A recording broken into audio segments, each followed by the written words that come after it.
دا بل سوالم د رضاعت، دا سوالم د رضاعت دی. وی یو سړی دی هغه د ښځې سره یوې ښځې سره واده وکړو، دا به غور سره واوري. یو سړی دی د یو ښځې سره واده وکړو، بیا څه وخت بعد پته ولګېده چې د دې ښځې نیا چې ده د مور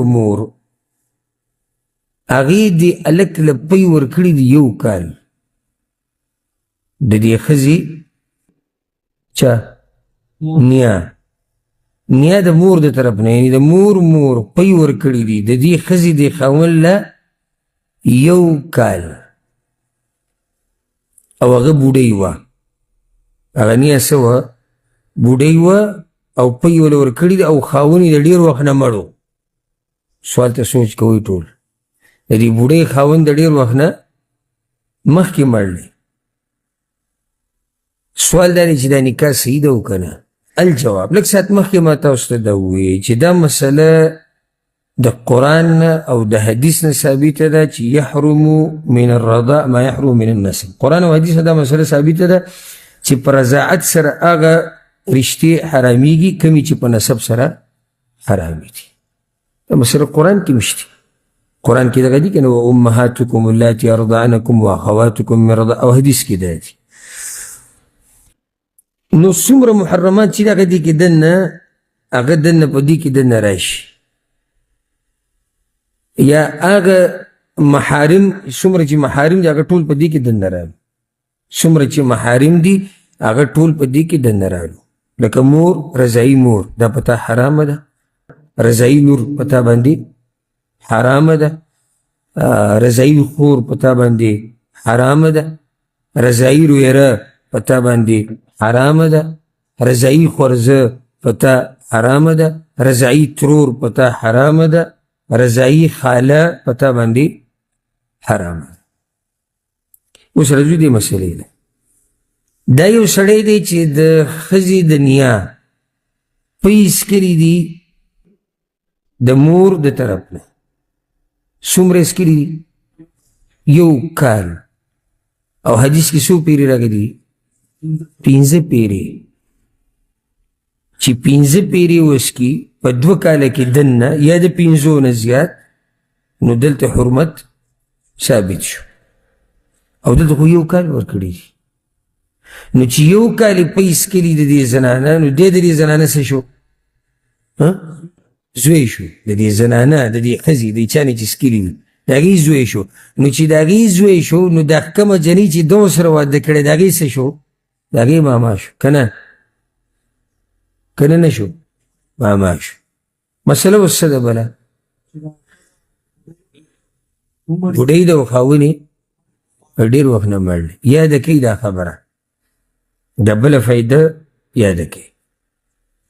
هغه پی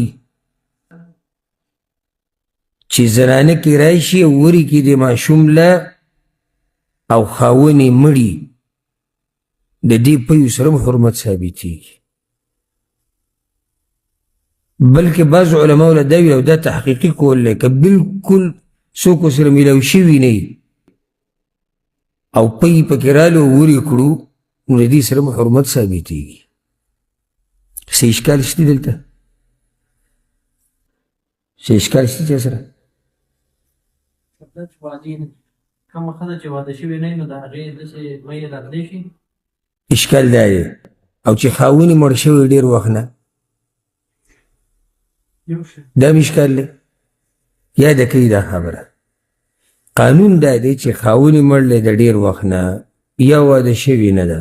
واده شوي نه دا مسله ترې سیټ ته کړي. دا ما تاسو ته وایي چې لکه بعض علماو دا تحقیق دی. موږ دلته خبره د هغه زنانه کوو چې خاوند یې مړ دی او ښځه څه ده؟ بوډۍ ده. عام دا دی چې نه راځي داسې زنانه پی، خو راتلی شي، راتلی شي. دا له څه د لاسه راځي؟ دا لازم نه دی چې دا پی دې د لاسه راځي چې خاوند ورسره ملاقات کوي. دا کله د بیمارۍ د لاسه هم راځي، کله د زنانه بعض داسې بیماریانې په دې راشي چې په دې څه راشي؟ پی راشي. دغه پی چې هر ماشوم وسکل او 2 کالو کې دننه او 15 پیرې 15 نه زیات، نو نسب څه شو؟ نسب د رضاعت ته لسه ثابت شو.